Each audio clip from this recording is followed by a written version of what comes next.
بسم الله الرحمن الرحيم اللهم صل على سيدنا محمد وعلى آل سيدنا محمد وبارك وسلم عليه ربي يسر ولا تعسر وتمم بالخير وبك نستعين يا فتاح يا فتاح يا فتاح رب اشرح لي صدري ويسر لي أمري واحلل عقدة من لساني يفقهوا قولي ربي زدني علما ربي زدني علما ربي زدني علما اللهم صل على سيدنا محمد وعلى آل سيدنا محمد وبارك وسلم علیہ.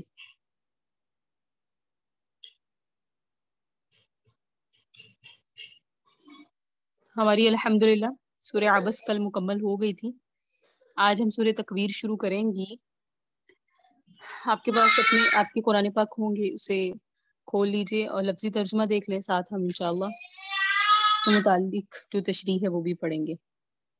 اذا الشمس کورت، اذا جب الشمس سورج کورت لپیٹ دیا جائے گا. واذا النجوم انکدرت، اور اذا جب النجوم ستارے انکدرت گر پڑیں گے. اور اذا جب الجبال پہاڑ سیرت جلائے جائیں گے، چلائے جائیں گے. واذا الجبال سیرت، جب پہاڑ چلائے جائیں گے. یہاں کیا مراد ہے؟ پہاڑ چلائے جائیں گے.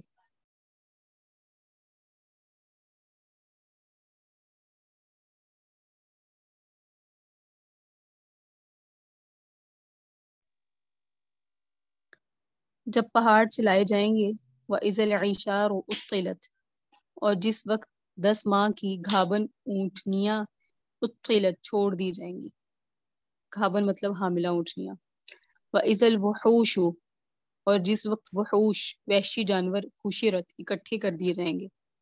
وَإِذَا الْبِحَارُ سُجِّرَتْ، اور جس وقت بحار سمندر سجرت سمندروں کو آگ لگا دی جائے گی. وَإِذَا النُّفُوسُ زُوِّجَتْ، جس وقت جانوروں. مائک ان کا بار بار کھل رہا ہے. اہلیہ محمد طارق، آپ کا مائک بار بار کھل رہا ہے، اس کو کوشش کریں بند رکھیں.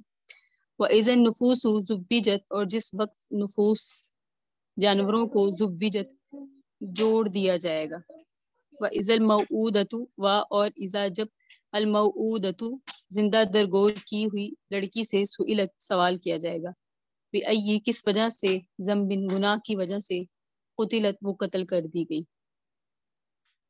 وَإِذَا الصُّحُفُ نُشِرَتْ، وَإِذَا، اور جب صحف صحیفے نشرت کھول دیے جائیں گے.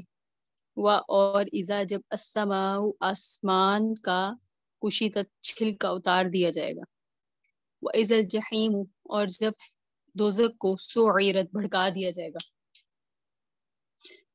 وَإِذَا الجنۃ، اور جس وقت جنت ازلفت قریب کر دی جائے گی. علم، جان لے گا، نفس ہر نفس، ما احضرت جو اس نے حاضر کیا. فلا اقسم بالخنس، پس میں قسم اٹھاتا ہوں پیچھے ہٹ جانے والے ستاروں کی. تو یہ پہلے ہم ان پیچھے والی 15 آیات کی تشریح پڑھیں گے اور پھر اس کے بعد انشاءاللہ یہاں سے پڑھیں گے. اللہ رب العزت نے ان آیات میں کچھ چیزوں کی قسمیں کھائی ہیں. سب سے پہلے فرمایا جب سورج کو، سب پہلے یہ بتایا جب سورج کو لپیٹ دیا جائے گا. یعنی یہاں سے لے کر سورۃ آیت نمبر پہلی آیت سے لے کر سورۃ تکویر کی پہلی آیت سے لے کر 14ویں آیت تک 14 آیات میں قیامت اور آخرت کے حالات بیان فرمائے گئے ہیں. سورج کو لپیٹنے کی کیا کیفیت ہوگی، اس کی حقیقت تو اللہ تعالیٰ ہی کو معلوم ہے.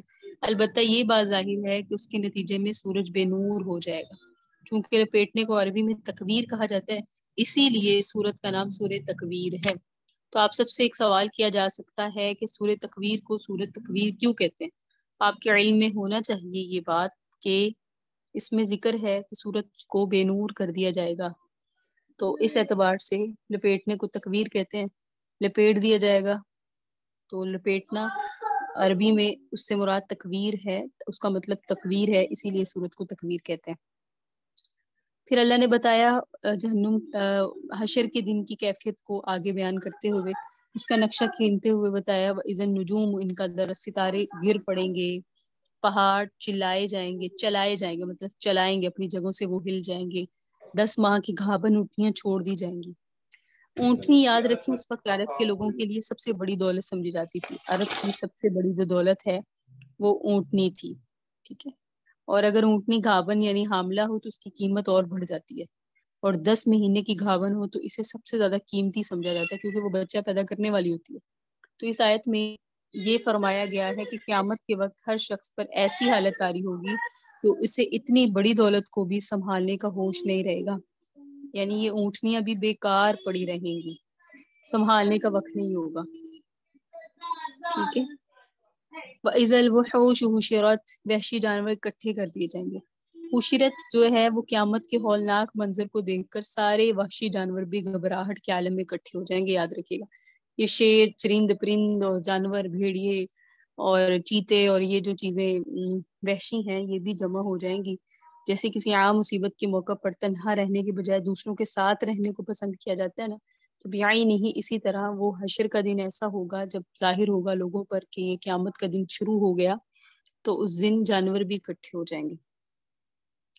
اللہ نے فرمایا وَإِذَا الْبِحَارُ سُجِّرَتْ، سمندروں کو آگ لگا دی جائے گی، یعنی سمندر کے بھڑکا دیے جائیں گے. مطلب یہ ہوا کہ ان میں طغیانی آ جائے گی اور دریا سمندر آپس میں مل کر ایک ہو جائیں گے.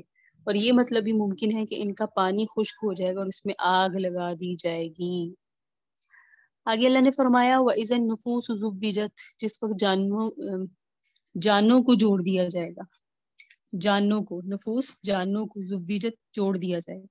یعنی ایک قسم کے لوگ ایک جگہ جمع کر دیے جائیں گے. کافر ایک جگہ پر ہو جائیں گے، سارے مومن ایک جگہ پر ہو جائیں گے، نیک لوگ ایک جگہ پر ہو جائیں گے، بدکار لوگ ایک جگہ پر ہو جائیں گے. تو گروہ بن جائیں گے. اللہ رب العزت ہمیں نیکوکاروں میں شامل فرمائے، مسلمانوں میں شامل فرمائے، مومنین میں شامل فرمائے، آمین. کہ فَإِذَا النُّفُوسُ زُوِّجَتْ، اس دن وہ دن ایسا ہوگا کہ جمع کر دیے جائیں گے کافروں کا علیحدہ ٹولہ، گروہ، جماعت، مومنوں کی علیحدہ، نیکوکاروں کے علیحدہ، بدکاروں کے علیحدہ. یہ بات اگلی آیت دیکھیں، یہ اہم ہے. 8ویں، پوچھا جائے گا زندہ درگور کی ہوئی لڑکی سے بِأَيِّ ذَنبٍ قُتِلَتْ، کس وجہ سے تمہیں قتل کر دیا گیا. جاہلیت کے زمانے میں ایک انتہائی وحشیانہ رسم یہ تھی کہ لوگ عورتوں کو منحوس سمجھتے تھے. بعض قبیلے ایسے تھے کہ اگر ان میں سے کسی کے یہاں بچی پیدا ہو جاتی تو شرم کے مارے اس بچی کو زندہ زمین میں دفن کر دیتے. قیامت میں اس بچی کو لا کر پوچھا جائے گا کہ تمہیں کس جرم میں موت کے گھاٹ اتارا گیا تھا. اس سے ان ظالموں کو سزا دینا مقصود ہوگا جنہوں نے اس بچی کے ساتھ ایسی درندگی کا معاملہ کیا ہوگا. تو بچی کے منہ سے کہلوایا جائے گا. بچی تو واضح بات ہے کہے گی کہ میں نے تو کچھ نہیں کیا تھا، تو واضح بات ہے پھر ان کے لیے سزا ہوگی. تو آگے اللہ نے فرمایا وَإِذَا الصُّحُفُ نُشِرَتْ، صحیفے کھول دیے جائیں گے، یعنی نامہ اعمال کھول دیے جائیں گے.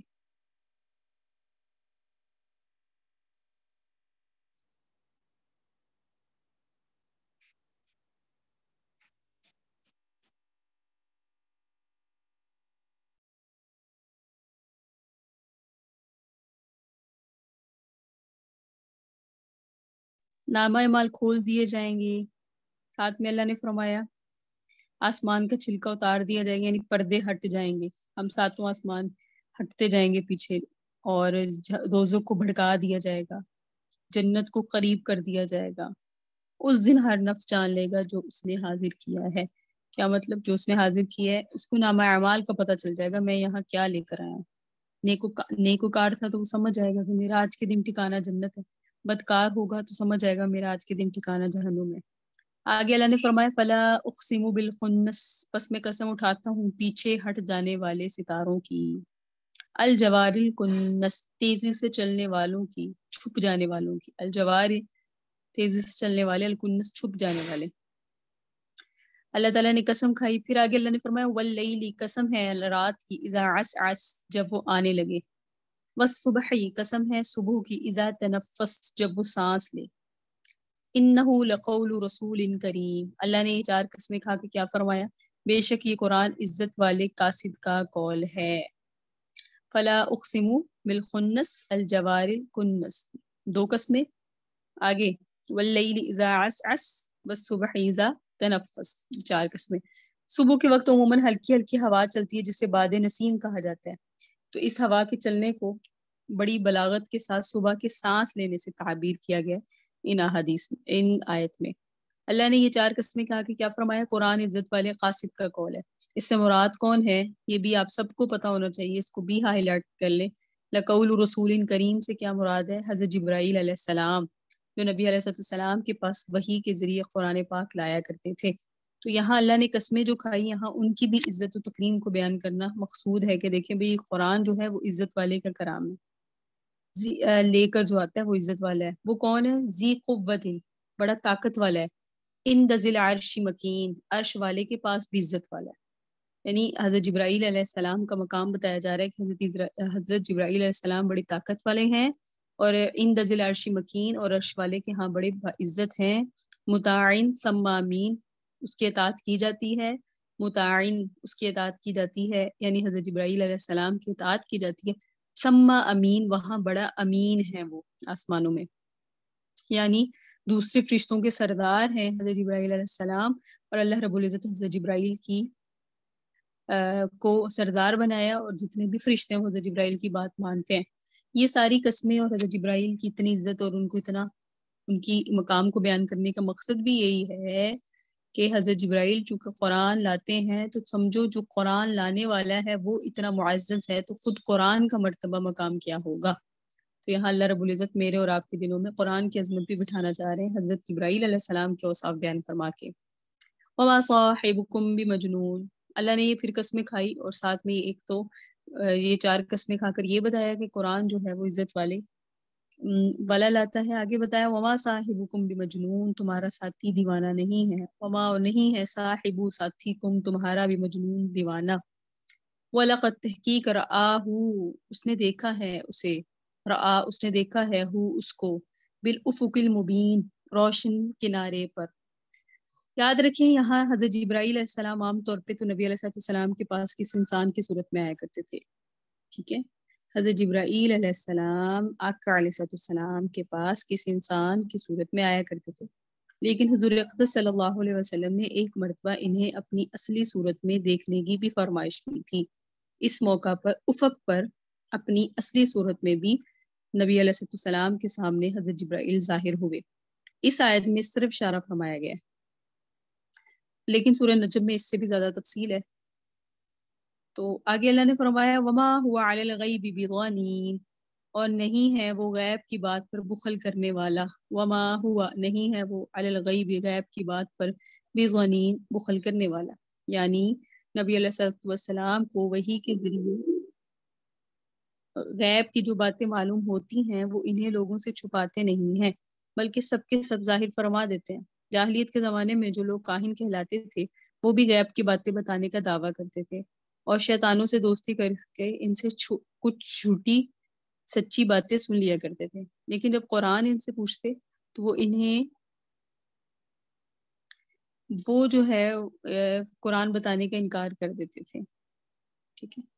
اور اللہ تعالیٰ کافروں سے فرما رہے ہیں کہ تم نبی علیہ السلام کو کاہن کہتے ہو، حالانکہ کاہن تو تمہیں جھوٹی باتیں بتانے میں بھی بڑے بخل سے کام لیتے ہیں اور پیسے لیے بغیر کچھ بتاتے نہیں ہیں، لیکن نبی علیہ السلام تو غیب کی جو سچی باتیں انہیں معلوم ہوتی ہیں وہ بتانے میں بھی نہ بخل سے کام لیتے ہیں اور نہ اس پر کوئی معاوضہ مانگتے ہیں، ٹھیک ہے۔